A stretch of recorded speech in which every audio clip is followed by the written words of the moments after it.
I've attempted to start this many times, but somebody keeps trying to do exactly this. Yeah, hi. So, okay. This will be my partner for the foreseeable of this video. I want to talk about the books that I read in January as a wrap-up, and I think someone wants to talk it with me. But I read 25 books in January, and I have opinions, but I don't like to talk about books with, like, spoilers, so it'll be, like, really short, basically, which is, like, if I like them or not. They're not in, like, any particular order. I probably won't even talk about them in, like, the way I read them to begin with. Can you not pull my dress? Thank you. Oh, you're so stretched. Big stretches right now going on. His name is Doodles. If you see him in the background at any point, that's who that is. Right now he's at my feet wanting so many rubs. He likes to be scratched, especially on his sides. He's a very good boy, and he likes that. Yes. Can I talk now? Oh, you're so good. So like I said, I read 25 books, and the first book I want to talk about is My Dark Vanessa. Like I said, no particular order. I really liked that book. It's like, if you see me look down, by the way, before I talk, I did write notes, because when you read that many books, you kind of have to write a couple of notes so you don't, like, forget. I really liked that book. It is, like, heavier topics, so, you know, like, read the trigger warnings if you need to. I always, like, tell people that. But that's definitely the type of book where that you definitely, when reading it, you realize this is the type of author who has artfully and thoughtfully wrote this topic without trying to overinflate triggering commentary, and did it in a way where it was expressed and done well. And I thought it was a really good view into that type of trauma. And it was really good. I definitely think for someone who might like that style of darker storytelling, it's definitely worth the read. I definitely liked it. I am also trying to read more like older novels, like classics. So I did read Dracula this month. Hi. I know this is probably really dumb to say, but I feel like this is just the blueprint for Scooby-Doo. You get, like, all these people, and they're just on the hunt to find this guy, Dracula. And it was kind of, for me, obviously, older books have a different style of horror. I thought it was just, like, kind of funny, where the whole time I was just thinking, this is just, like, a older Scooby-Doo version. I liked it, though. It was really funny to, like, read it in that, like, mentality.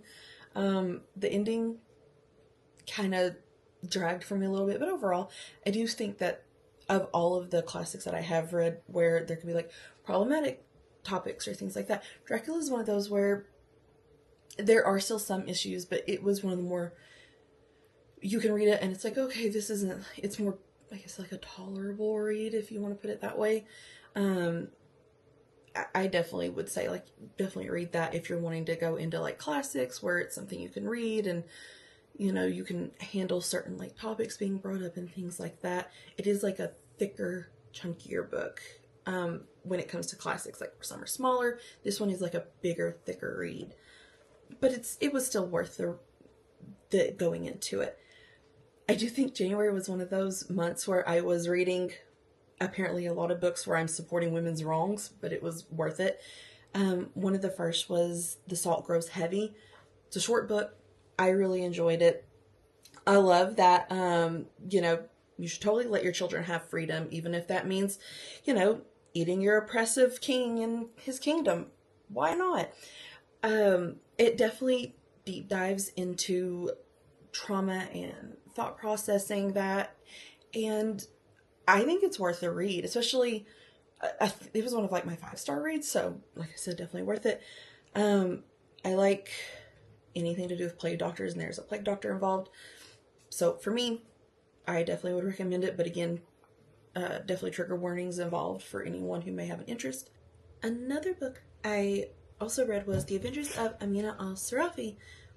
Really, really, really fun. Oh, hello. It was, like, when it says adventures, it really means adventures.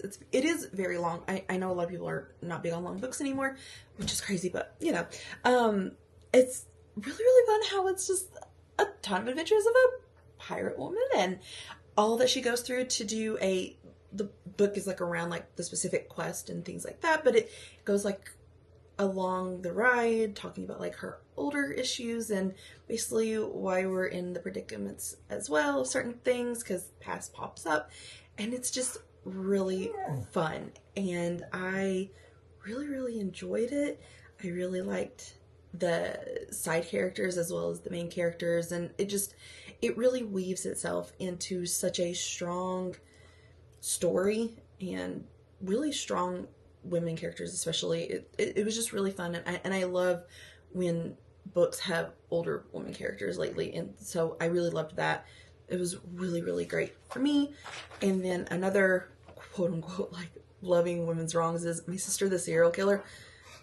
I love when the poor sister is just like, okay, yeah, I guess I'm going to take care of my sister doing this very wrong thing, but I've got this. I will take care of these things, etc., etc. And then just the whole book is this poor woman having to deal with all of these events, and she's taking care of it. She is standing on, handling this problem and that problem, and I mean, great at it. But it's like her sister does not really give her the same care or consideration, and it's such a good exploration into like how sisterhood is, but also how really sometimes family isn't always there for you in ways you wish or need them to be in. And I really liked that type of storytelling for me, like personally. It was really good. And then the last one for like women doing wrongs, that was just so funny, was Youth Juice. That it was such an odd book for me to read, because I thought it was going to be something that it ended up being a little bit different. But I mean, who hasn't daydreamed about being Elizabeth Atheroy and also just taking down multi-billion billion-dollar companies? Maybe just me, but I love it. I love the idea of something peddling snake oil, but oh wait, maybe we've got this actual idea, and oh maybe actually we're doing something really bad and someone has a conscience to deal with it. It really does center around the idea of like, okay, yeah, this is wrong, but maybe we need to fix this in a different way. But it takes time for the character to realize it. So I like how human the main character really like is shown to be while still doing the right thing. I think some people will have different opinions on the ending, but I think at the end of the day, it's definitely a little bit of like, oh, okay, maybe, but also like, I don't know what else you kind of expected the main character to do in that story. I also read like a lot of Ali Hazelwood for some random reason this month. I really, really enjoyed the Loathe to Love You and the Checkmate book. I wasn't expecting to like the Checkmate, honestly, because I'm not big on young adult, but it wasn't that bad. My biggest gripe with Ali Hazelwood, and it will probably always be my biggest gripe, is the third act breakup and then just like really quick fix. She always like does that. But it was like really cute overall. I really liked the Loathe to Love You little like short stories. It was really like a cute breakup. I would read one of the short stories, go to something else, do another short story, do something else. So that was like a nice little breakup. And then I did not like the Cruel Winter with You short story that she did. It was an audiobook. I listened to it. I was not a fan of that one. But my first 5-star Ali Hazelwood was actually the Two Can Play audiobook that she did through Spotify. I really liked that one a lot, but it was kind of funny because I was like, oh, this is like really, really good. And then like the last half of it was basically smut, and I was like, well, it was still worth it. But yeah, I did like 4 of those. Out of all the Ali Hazelwood books, I think we have 2 of hers left to actually finish, and then her new one that is coming out or just came out. So I'm almost done with all of her stuff, which is crazy because she has a ton of books out and keeps pumping them out. Girl's on a roll. I randomly got lucky at the start of the year with my Libby loans. I had a very long hold. There was like, I think over 100 and some people on a hold, including me, for the sequel to the Secrets of the Nile duology. And I got it for Where the Library Hides. I was not the biggest fan of the first, but I wanted to go ahead since it was just a duology and read the second to see if my opinion changed on the story, if maybe it picked up and, you know, got like more interesting, a little bit better with the second. It did not hold me, didn't grasp me. And again, it's definitely very young adult. I do know that the characters are old. I think they're both like 18 and 19, so like somewhere in there. So I know they're like adult, but it's very young adult. It wasn't for me. I know quite a few people did like it. I even for the first one went to a book club for it, and a lot of people enjoyed it at the book club. It wasn't for me. It just didn't deliver, despite having a lot of elements that I would enjoy. But that's just my opinion, of course. And speaking of, it's kind of funny. The opposite effect happened for me for the book Cold Snap. It's a shorter book, like I think it was like 140, 150 some pages. I really, really enjoyed Cold Snap. I like the way the story kind of weaves grief through a monster, so to speak, and just the way they have to deal with it while in a secluded cabin, snow, all of this.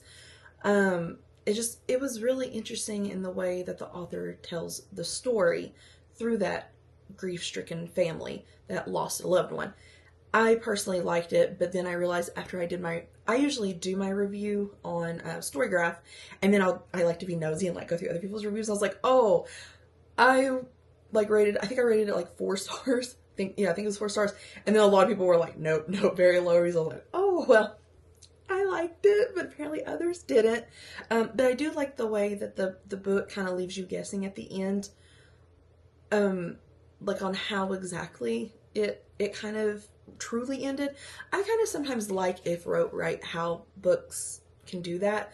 And this was one of those books, but that was just me.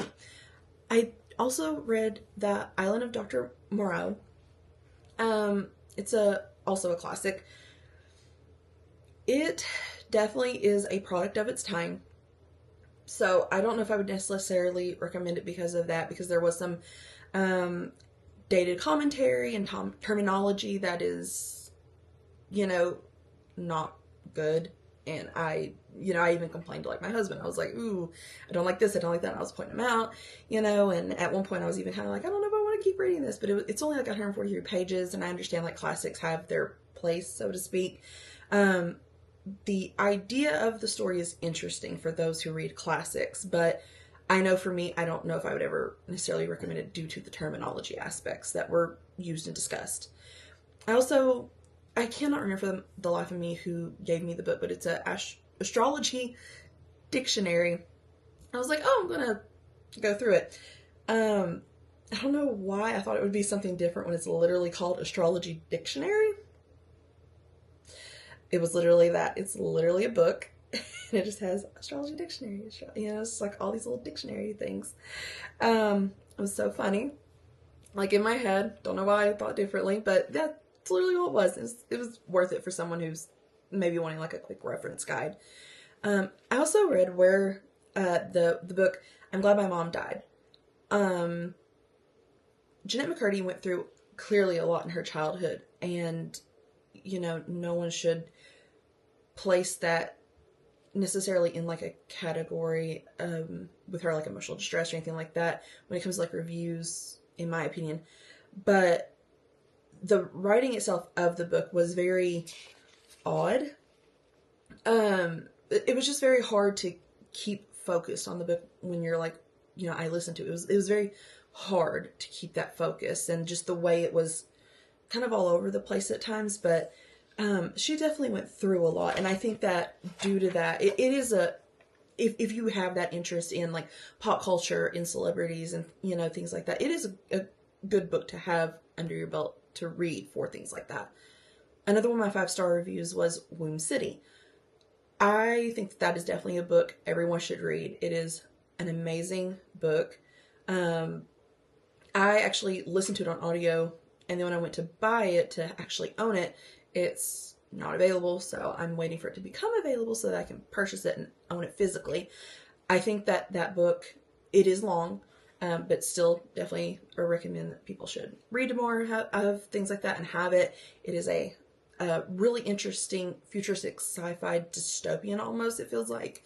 I also recommend this is one of those books you go in blind to. I think that that made it more interesting.